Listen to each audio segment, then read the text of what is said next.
Hey, what's up, my glammies? In today's video, I'm going to show you guys how to do a quick weave. So this video is going to be very detailed. I'm going to show you track placement. I'm going to show you a little curling tutorial. We're going to do a little styling. We're going to have a lot of fun here. But the quick weave that we're going to do is going to be a flip over method. So let's get straight into it. The first thing we're going to do here is we're going to go ahead and we're going to carve out our leave out. Now for a flip over quick weave, you're going to carve out the leave out from ear to ear.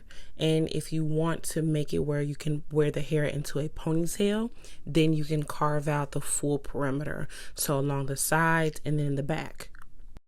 Now the rule of thumb for carving out the leave out is about 1 inch of parting space for someone who has medium to high density hair. But for someone like my client today, she actually has fine hair and then her edges are sparse and thin. So we need to actually part out more hair in order to compensate for that. So as you can see right here, you can still see the silver in my comb when I pull out her leave out. That lets me know that there's not enough leave out. So what I'm going to do is I'm actually going to curve out some. I don't want to make the full thing 3 inches, but I'm just going to curve that middle section where her thinness on her edges really sits, and I'm going to curve out more. And now you can see that you can't even see my comb. This is what you want it to look like. This is why using your comb helps you as a guide to know how much hair to leave out. But I didn't like how much hair I needed to leave out on her edges in order to compensate for that. So I'm actually going to use less hair and I'm going to apply some black spray once I'm done to give me some extra coverage to make sure there's no track showing. So in all, for this client, she has about 2 inches behind her hairline that is left out. I don't want to say 2 inches of actual coverage because again her edges are thin, so we're not going to have a full 2 inches of hair to work with, but it's 2 inches behind her hairline. Again, for someone who doesn't have this problem area, a 1 inch is perfectly fine. Now around her sides, we're going to do only 1 inch, and around the back, we're only going to do 1 inch. And the reason for that is because the way we're going to place the tracks, it's actually going to have the track flipped when we do a ponytail, and I'll show you what it looks like.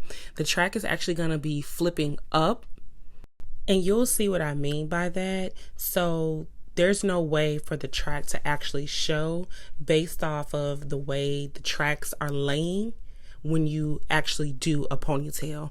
So 1 inch of parting space around her sides and the back is going to be just enough hair.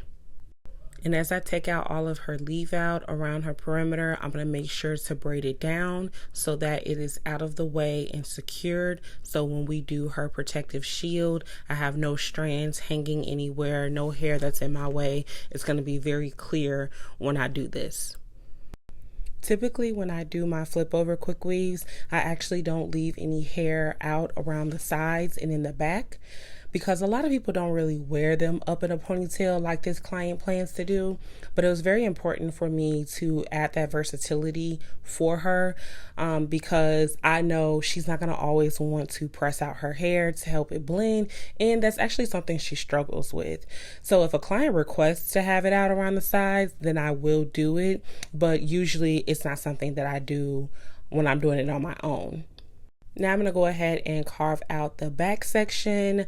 This section, her hair is fine here, but I'm telling you guys, the way the track placement is, you're not even going to be able to see the track at all because it actually flips up. So she's going to be able to wear her ponytail literally as high as I have the ponytail in her head right now. So I'm just letting you guys see what it looks like. I'm going to go ahead and braid that up. We're going to finish all of her perimeter and then we'll come back to do the next step.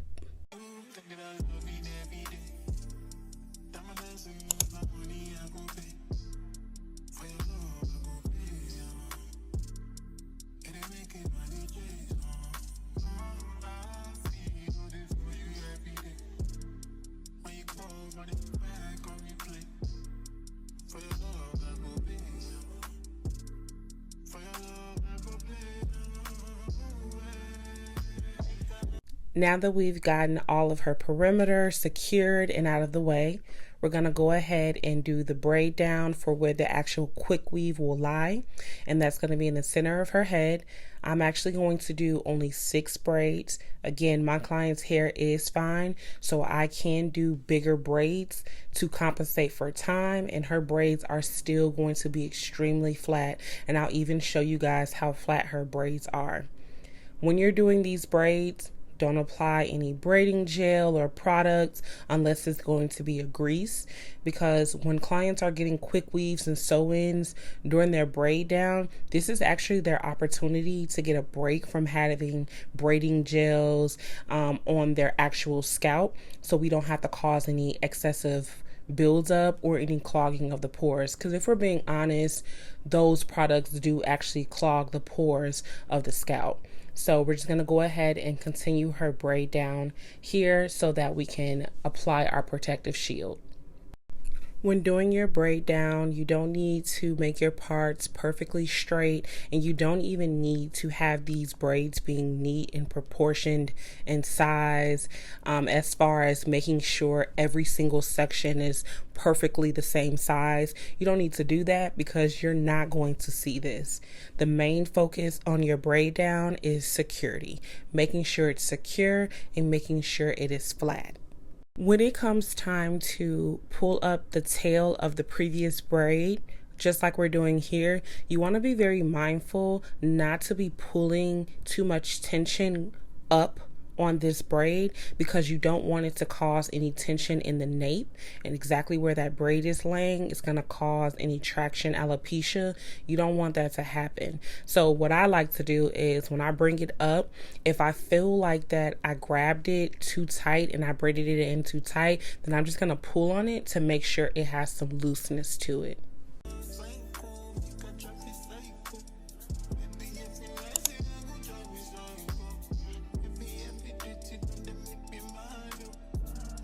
Here's what your braid down should look like once it's all done. Notice all the braids are very secure, but it's not overly neat like I'm trying to do stitch braids or she has to wear this out, okay? So just do your braid down, make sure everything is secure, and you'll be good.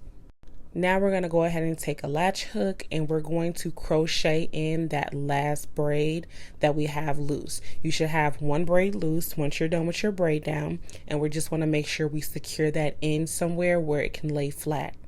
Now, if you want, you can actually sew down your braid to secure it, but when I'm doing a quick weave, I usually just crochet this in, because once we put on the stocking cap, that braid's not going to be able to move. It's not going to be bouncing around everywhere or anything like that. So I usually just do the crochet method for the braid. Be careful when you're crocheting this through, because again, crochet hook can hurt if you're braiding too tight. So once we have the braid fully secured, now I'm going to go ahead and take my stocking cap. I'm only going to use 1 stocking cap since I'm using a protective shield. I'm going to go ahead and stretch out this stocking cap because this one has that thick band around it. Usually these are big on some people's heads. Some people's heads they're tight on. So I usually just stretch it just a little bit. She has a really small head. I'm going to go ahead and put this on over her head. Be very mindful of the fact that your client may have some jewelry in their ear, even they're not supposed to. Be very mindful of that. Make sure all the braids are nice and flat, and then go ahead and cut out the holes around the ear so that we can make sure this is laying flat before we apply our Morning Glory. And I do know most stylists use 2 caps. Some use 2 caps and Xanax strips. Some do 2 caps and they do Got To Be spray. I just do 1 cap in this beautiful Morning Glory protective shield that I have right here. So I'm going to go ahead and apply this all over her head. And I'm also going to use my coloring brush to do so. I think it's very important to note the purpose of the protective shield product. When this product launched, it was meant to not only protect the hair from all the glue, but also to help you to remove your quick weave quickly. So you're able to completely dip your head underwater, and this product will slide off like a cap, which is why you do want to use a stocking cap, because it'll completely come off like a wig. But something I noticed is the girls just completely converted back to their old ways of not wanting to use this product. And in my opinion, that's lazy. I don't want you to use 2 stocking caps as well as multiple Xanax strips as well as Got to Be Free spray, because the purpose of this product is so that you weren't slapping a bunch of gel on your hair and completely dousing the hair in a product that's not good for the hair.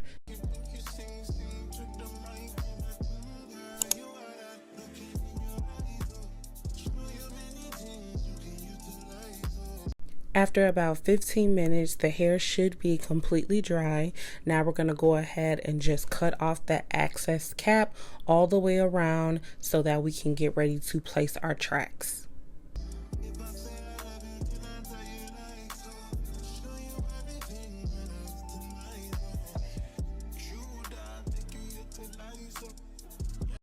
Going in with our track placement, we're going to make sure we're doing a full U. So we're going to take from one side of the head all the way around to the back, hit all the way up to the next side of the head. Okay, so it's going to be a full U shape going all the way up, and we're going to cover about majority of her head as we do this. When doing your track placements, you want to be careful not to make too big of a gap in between each track. So I usually do about a 1/2 inch, sometimes less. For this client, I am going to do less than a 1/2 inch in between each track, maybe about 3/4 of an inch, because she does have a really small head and I want to be able to fit 2 full packs on her head. And for all of my beautiful glammies that may ask, the hair that I'm using is the glossy hair in their new wet and wavy pattern. I will have everything down below in the description, either the information with just the names or links to them so that you can purchase.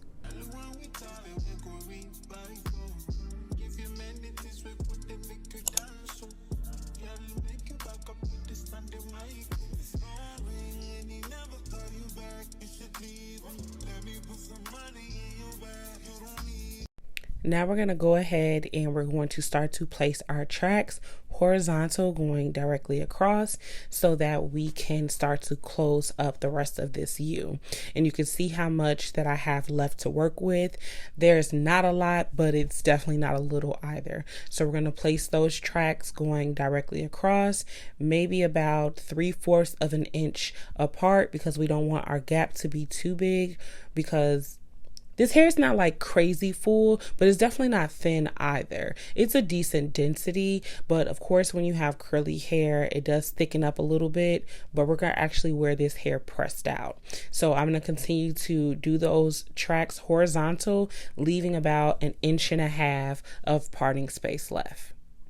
And since I am working with a smaller section, I do place glue on a long piece of track, and then I just place the track down and cut up until the point where I have no more glue on that track, and then I go ahead and I blow dry. So that can be anywhere from 4 to 5 pieces, and I make sure I press in each piece when I get ready to blow dry. Now what we're going to do is we're going to start to place our tracks vertical again so that we can start to close this up.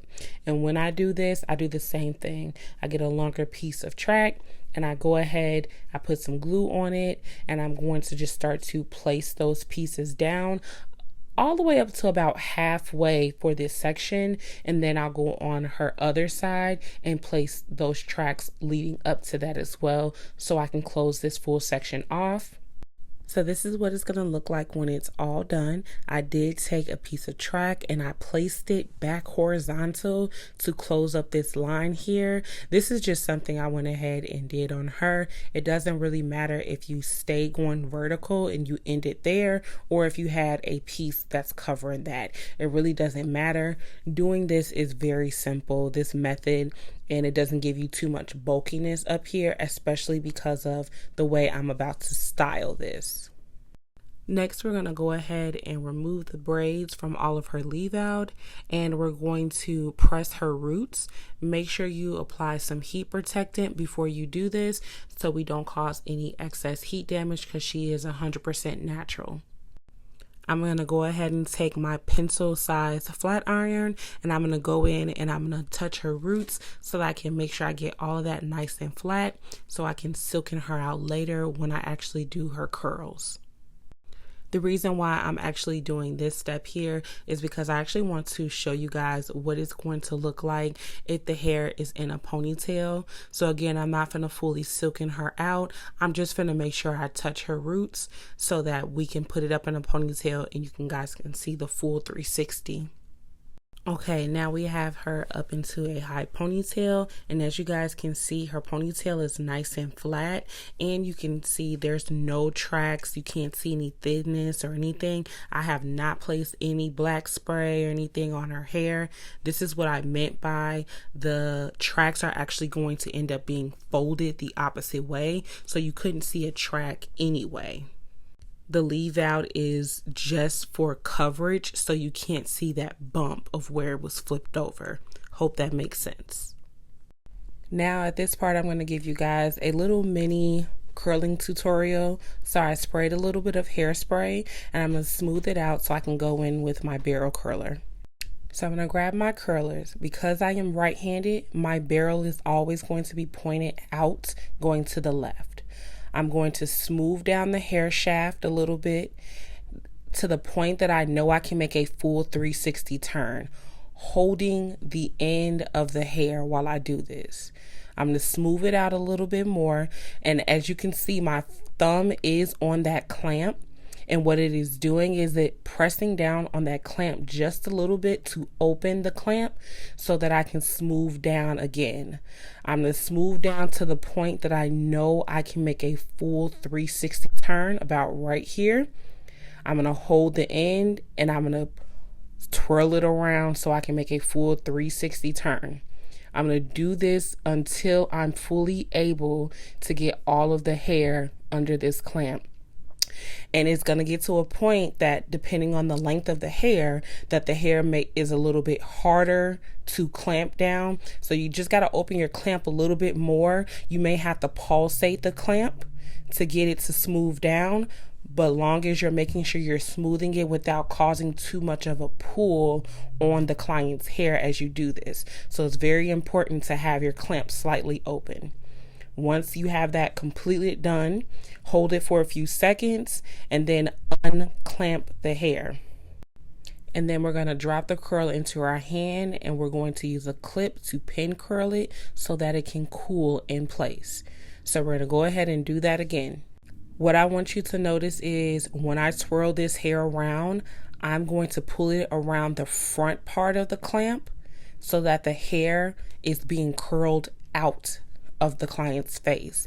If I put it on the right side of the clamp, the part where it's closest to where the actual clamp is, where I'm holding the barrel curlers, then that's going to have the curl curling into her face. So you want to know the difference between having your curl on the left and on the right side. Since I'm working on the left side of my client's head, I need to make sure that the curls are closest to the end of the clamp. I hope that's making sense to you guys. When I get to her right side, the curls are going to be on the right side of the clamp. So you'll see that it's curling outside of her face the opposite way. And we pin curl to allow the curls to cool in the curling position, which will help the curls to last a lot longer. And once I'm done curling, I'm going to start to remove all of the pins. When I remove my pins, I work my way from the bottom up. The reason why I do this is to make sure that all of my curls fall in their rightful place. Also because the curls at the top may still be cooling from me just curling them. When removing your pins, if you have a curl like this one that starts to kind of like become ununiform, you're just gonna pull on the curl, or even you can comb through it with your fine tooth comb, and you're gonna twirl it around your finger in the direction that it's supposed to actually twirl. So because this is on the left side of her face, I should be twirling it around my finger clockwise. When I get on the right side of her face, I should be twirling those curls around my finger counterclockwise.